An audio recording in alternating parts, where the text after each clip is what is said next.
Do you feel like you are getting pretty good at focusing in the direction of your desire? That's really good.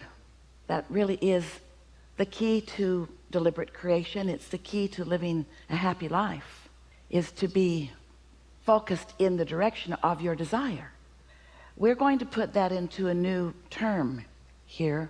At least it's a phrase we haven't offered to you before, and it's the power of non-resisted desire. Oh, the power of non-resisted desire. Someday you'll get some of that. Teasing you a little bit, but mostly you don't have non-resisted or unresisted desire. You have desires that you resist with beliefs. In other words, I want more money, but where I stand right now financially is so in my face. So I have a desire for more money in an experience of not enough. So would you call that non-resisted desire or resisted desire?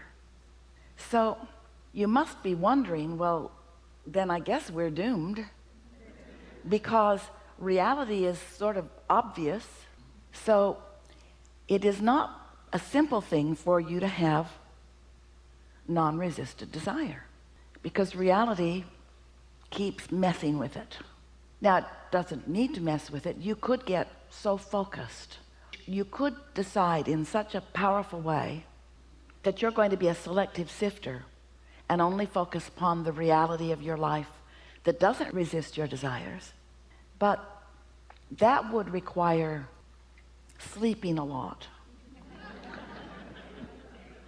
tremendous amounts of meditation, and lobotomies. Because life is what it is, and that's a good thing. We are not wanting to make you think that you've got to get so disciplined in your thought that you just stop looking at reality altogether, although we would far rather that you create reality rather than face it. But facing reality is part of creating new reality, because there is a bouncing off place, and that's where you stand. And your current beliefs, you didn't make them up. Life taught them to you. You learned them because you gave attention to things, and the law of attraction matched you up with things that were like them. And so it would feel ridiculous to you to just deny your reality and say that something that is isn't, or something that isn't is, because you are practical in nature, and that serves you sometimes and doesn't serve you sometimes. But what we really are asking you to consider is not giving up your now reality altogether, not even, or not ignoring it or denying it, but just get out ahead of it with your thoughts. Sometimes do, meaning do some segment intending. I've just got into my automobile and I'm on my way somewhere, and in this segment I want to have a comfortable drive, and I want to meet up with other compatible drivers, and I want to feel happy in my body and in my vehicle, and I want to be rested and ready when I arrive where I'm going. That kind of thing, getting out ahead of it. Because when you're getting out ahead of it, when you're looking forward, you're less likely to be contradicting your own desires. Now, it doesn't mean that just because you're looking toward the future that you're not contradicting desires, because you sort of do that. If you listen to a meal around a table with a few people, and you listen with new ears following this time we are together, you may find yourself a little startled at how much looking back at things to complain about goes on almost everywhere you go.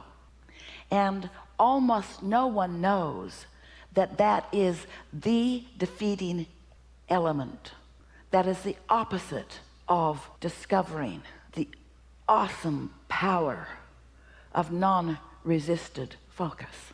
We've been saying to you for a while, you've been listening to us for a while, we've been saying to you for a while that one who is connected to source energy, We've said it in a few different ways. One who's connected to the stream, one who is in the vortex, one who's tuned in, tapped in, turned on, one who's under the influence of source. All of those things meaning the same thing. One who is connected to source energy is more powerful than millions who are not. That is a non-resisted thought, and we want you to discover for yourself the power of non-resisted thought, because we love you so much you just hardly ever do it. You are so objective with your thoughts. You are so weighing the pros and the cons and the pluses and the minuses. You're so not wanting to hurt someone's feelings who's standing in a belching of complaint, and you don't want to make waves. And it feels weird to you if you've trained your thoughts into optimism when you are talking or living with a pessimist. We know how that is, and we're not asking you to divorce your pessimist. We're really not.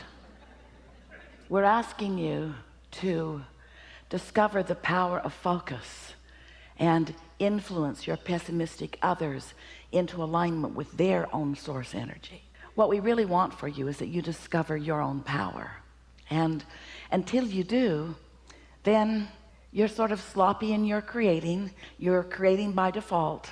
And then you make up stuff about how it works, because you innately know that things should be going well for you. And when they're not, then you come to flawed conclusions, like it's not fair when it always is, or like you're not blessed when you always are, or like you're not good when you absolutely are, or like you're not deserving when you certainly are, or like somebody else is taking advantage when that cannot be. It's attraction, attraction, attraction. But here's the thing. You are more than this physical body.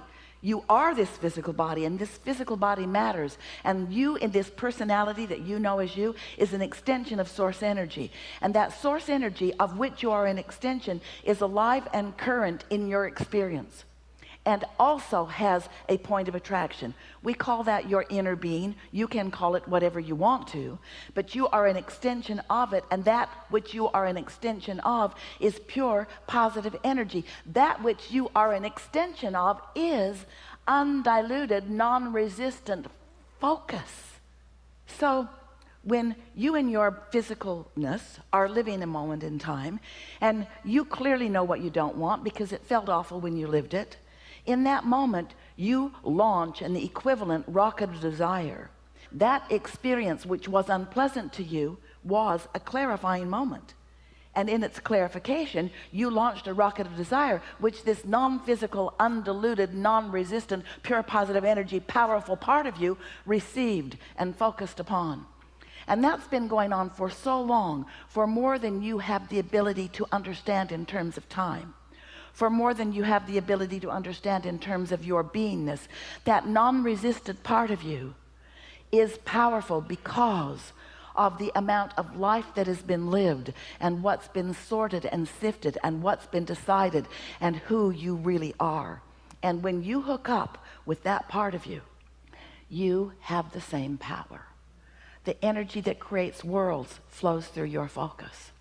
But if you don't utilize it, if you contradict it, if in the moment something happens, when you meet a new friend and you think, I really like you, and you feel that good feeling of love or caring or appreciation, maybe some goosebumps, maybe you want to lick their face, you just feel this attraction to them.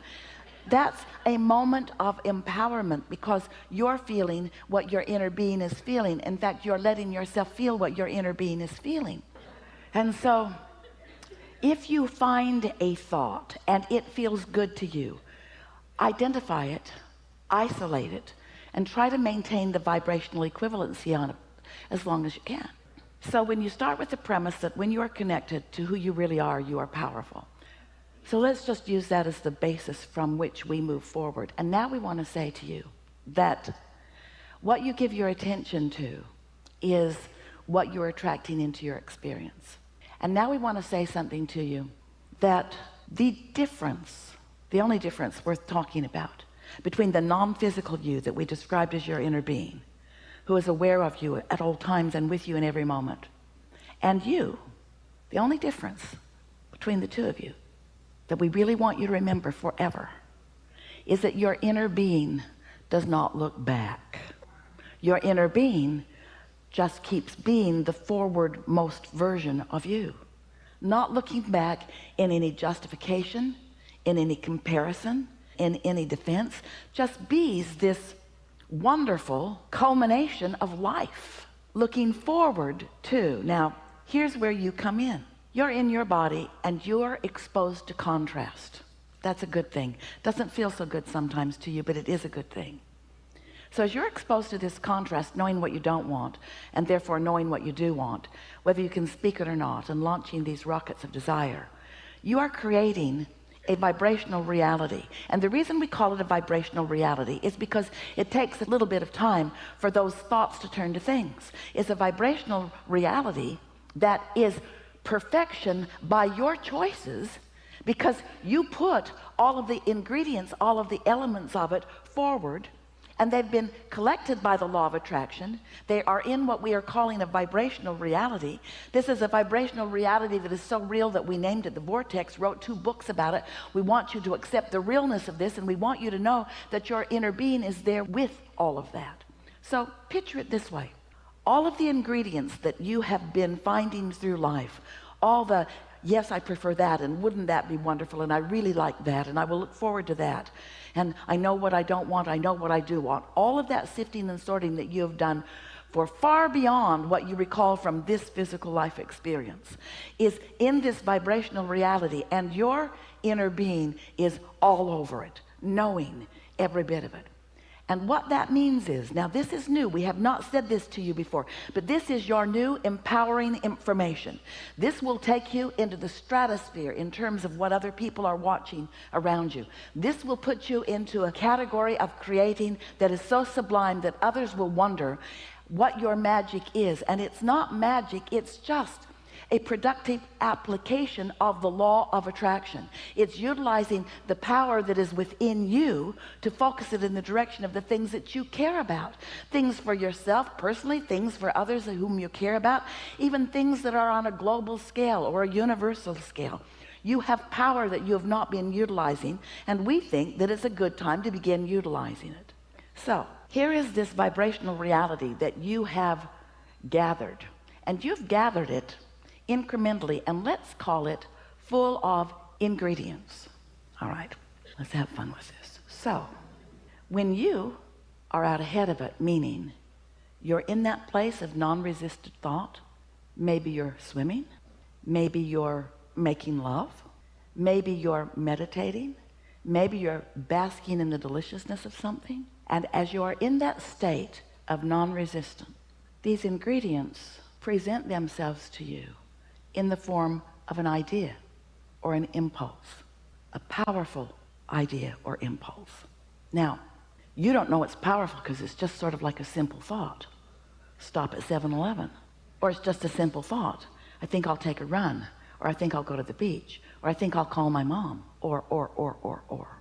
But what we want you to know about it is, because the ingredients are there, and because your inner being is there with those ingredients, and because your inner being knows where you are in relationship to everything that you want, when you get into that state of pure positive energy, when you get into that state momentarily, it might be 10 seconds long, of non-resistant thought, you have access to what your inner being knows about everything that's in there. And then an idea occurs to you, and when you follow that impulse, this time and next time and next time and next time, you begin to discover your true power. That's where the ideas that matter most come from. Now, they've always been there for you. Those ingredients have always been there for you, and your inner being has always been focusing them in to thoughts that you could receive, but you can't unless you're in a non-resistant place. Because you have to match up with what that thought is, and that thought is pure positive energy. Oh, we want you to feel the power of your vortex. We want you to reap the benefits of all that you have been living. We want you to find the timing, this moment in time timing. We want you to know that when you tune into that the impulse, and then the next, and then the next, and then the next will come.